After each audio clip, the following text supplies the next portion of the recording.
Zidane Danny, Electro Ninja here, and welcome back to Electro Ninja's Lab. So, I was an idiot. Basically, here's what happened.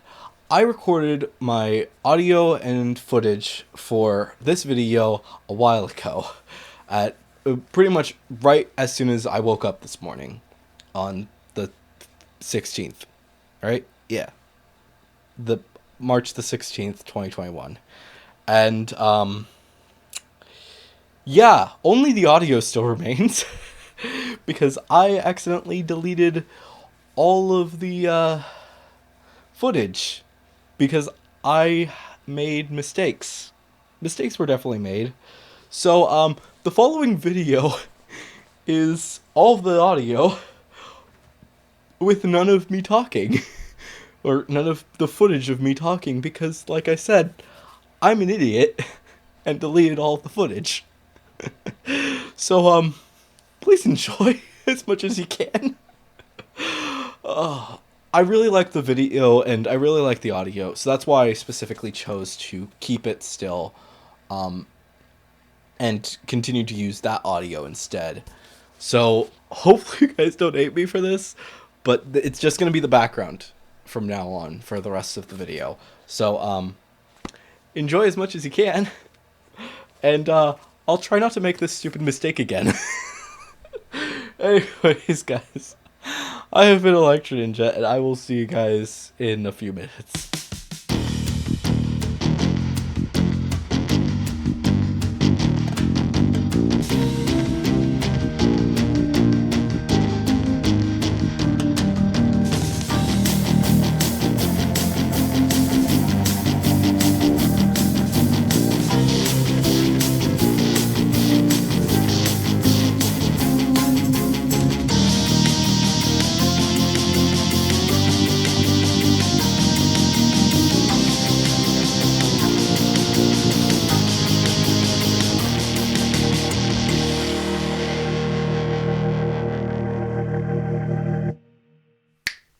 Zidane Danny, Electro Ninja here, and welcome back to Electro Ninja's Lab.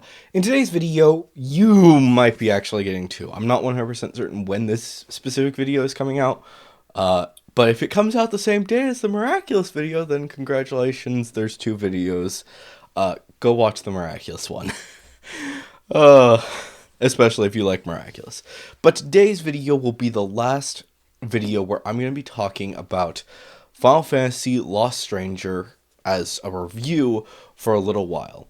I will be doing another Show It Some Love event in a few days, once things have calmed down a bit, to basically go over the entire series and why I like the series so much. But today is the last review for the ones that have come out so far, that being for volume number 5. Oh boy. Volume 5 of My Hero Academia, of Final Fantasy Lost Stranger, is honestly a really interesting one. Starting off with the first chapter being the conclusion to the whole battle against the Mega Sisters by saving them and all of that jazz is really cool, I will admit. That 100% is one of the best scenes, and I'm so excited to see when this current arc is over, what exactly will they be doing with the series moving? How involved will the Mega Sisters be involved in the future? Honestly, I'm thinking that they'll probably be pretty involved, possibly being responsible for teaching basically a whole bunch of the hidden, the fairy tale spells that basically that Shogo knows about, but they know how to actually cast them. So they'll be teaching Shogo and the rest of them how to actually cast these spells. And honestly, I'm really excited to see how that is going to turn out. But the majority of the episode is actually taking place inside a certain library that, if you've dealt with Final Fantasy XIV, you know all too well. All the book monsters and, oh boy, the Grand Library. We all know about it. We all love it. We all hate it. The point is, it's there. is such a pain in the ass. But that is basically what we're dealing with. But something interesting happens. Something odd. I'm not really certain what exactly it is, but the first 3 pages of chapter 21 have this weird moment that honestly feels odd. It feels... The characters are clearly dressed like like just regular kids. But for some reason, they are talking as if there's living in the Final Fantasy VII world. Which leads me to wonder, 1, when is this taking place? And 2, what exactly is going on here? The fact is that this is a very disassociated part. It's not connected to either side of the book, and either chapter 22 or the rest of chapter 21 for that matter. It just is there. There's certain aspects that basically it's talking about what happens after death and all of this jazz, while also showing something that looks like a meteor. I can't help but feel like this moment is taken from Final Fantasy VII after Meteor is about to crash.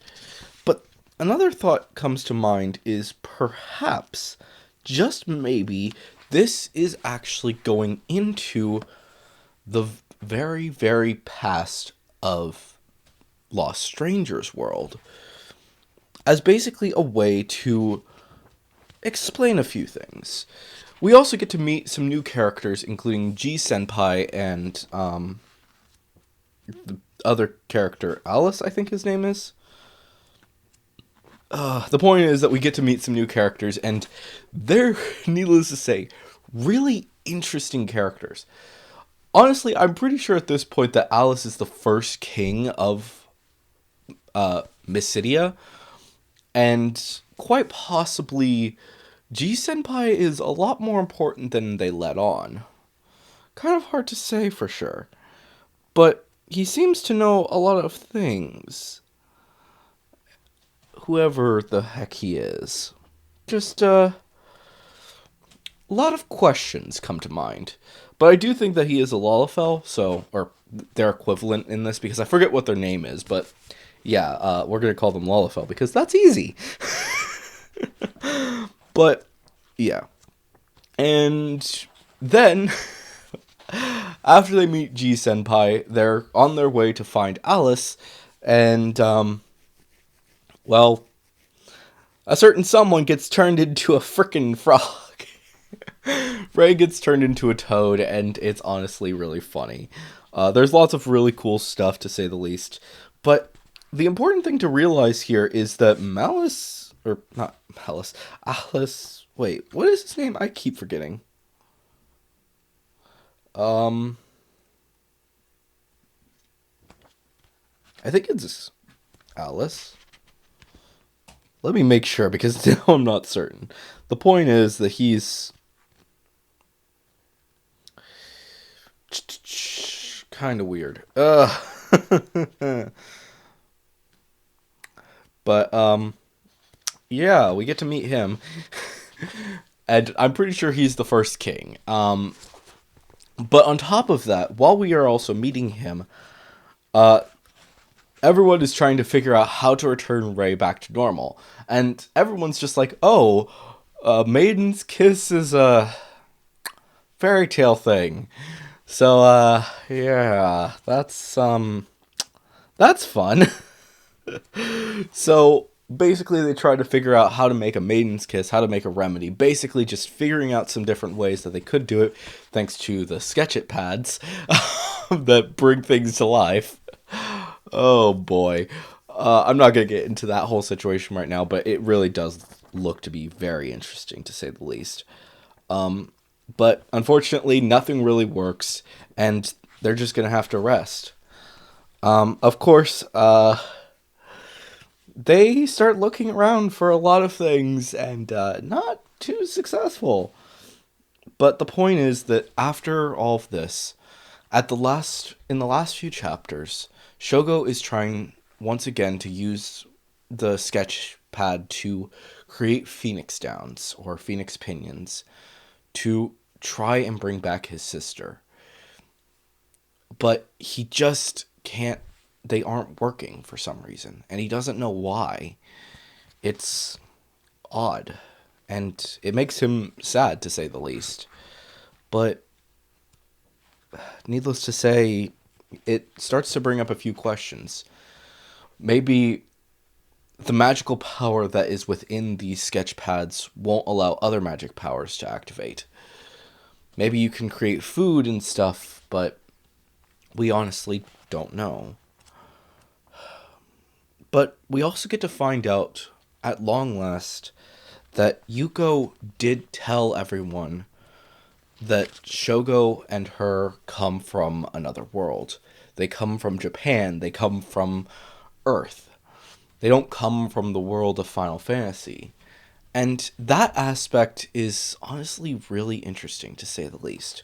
To know that that is what is going on is, needless to say, a bit sad, but at the same time, it's kind of heartwarming to know that these characters have known for so long, but have respected the way that Shogo wasn't ready to tell them. And it's heartwarming.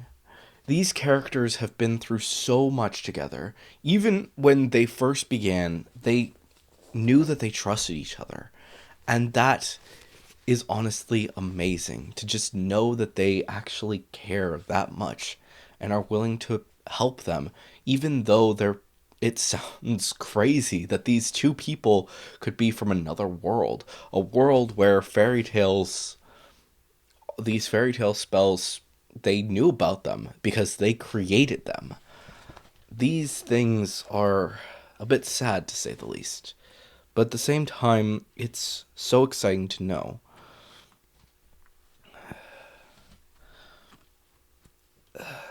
There's also a lot of really cool moments. Just getting to see how Yuko and, well, everyone how much Yuko meant to these people. I've mentioned before that the first volume kills Yuko off pretty early. But this gets to express how long things actually were and what she had done throughout the time that it took them to all work together to finally see that dragon and go face it for Yuko to die. It's heart-wrenching. I've heard people say that this series is a bit weird. The fact that Shogo is so upset and gets kind of whiny or whatever. I think what's important to realize is that we don't know Yuko. We don't know Shogo, what they have been through together for so long. These aspects define their characters moving forward. And yes, Shogo is sad about his sister, but he doesn't necessarily let that affect him. Yes, it is his main goal to find a way to bring her back to life and all of that jazz.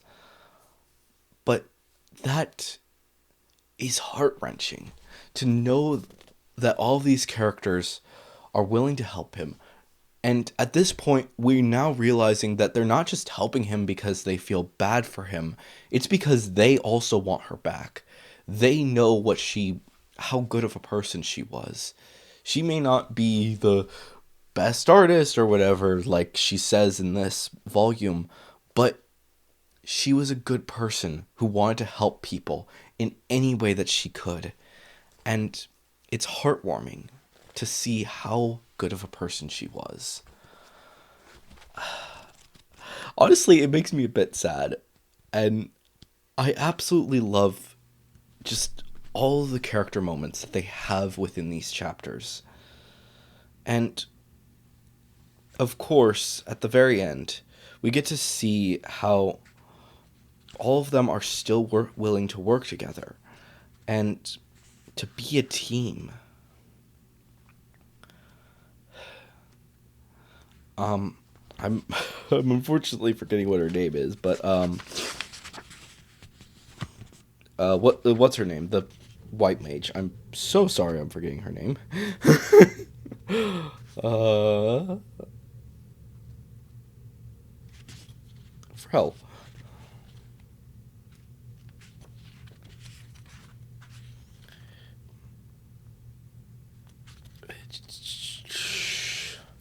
Why is she the hardest one to remember? Like, Dustin is so easy to remember, but then there's Shogo and just, oh my gosh. Maybe it's because she's just not that important to the story until now, which, Sharu, that's what her name is. Sharu. We get to see some really interesting moments with Sharu and, of course, Shogo. And it really helps me to realize how much I love these characters. That even though they may not know each other by heart, they are still friends that have made their way through this adventure. And they're going to keep working together for many years to come. And I've mentioned it before in previous volume, but yeah, pretty sure that Sharu is also from another world. Just saying. Or at least she's a descendant of another world. There's a lot to it. This basically just sets it up, and I'm really excited to see what the heck they're going to be going on. But at the very end, we finally get this little moment where we get to see a little glimpse at what's going to be happening in Volume 6, which is going to be coming in August. So, yeah, apparently they're going to be building bonds and saving friends, and also having to frickin' find out where the Frel G Senpai went. Oh, there's a lot of crazy stuff, and I'm honestly really excited to see how things are going to be going forward. But anyways, guys, I know this video has been a bit weird, and I've forgotten names for some reason, but honestly, if you haven't given Final Fantasy Lost Stranger a chance yet, and have only been watching these videos to humor me, please go read it, because honestly, it is a heartwarming story. A story that brings so many characters together, and honestly, I love it. It is a masterpiece. Right up there with Witch Hat Atelier, My Hero Academia Vigilantes, and Ascendance of a Bookworm. Yeah, that's my top 10. Okay. And also Promised Neverland, but I don't know. The point is that this book is 100% a masterpiece, and you should read it if you ever get the chance. But anyways, guys, hopefully you guys have enjoyed this video. If you have, please make sure to leave a like, subscribe if you're new, and ring that notification bell. And even if you're not new, please make sure to subscribe and ring that notification bell, because it really does help us out a lot. And apparently not very many people are actually subscribed, so please help us out and subscribe. Of course, if you did subscribe, I am not speaking right. Of course, leave your thoughts and theories down in the comments below. If you are going to leave a theory, make sure to say theory review somewhere in your comments so that we can talk about it in a future video. And of course, if you do want to support the channel even more, then definitely head down to the description and check out all of our links down there, including our social medias and ways, excuse me, that you can support us financially, including our Patreon, our merch store, and the book. And of course, if you are going to... and also a big thank you to our current patron, Sheeny. Oh boy, I cannot speak today. But anyways, guys, I have been Electric Ninja, and I will see you guys next time. But on!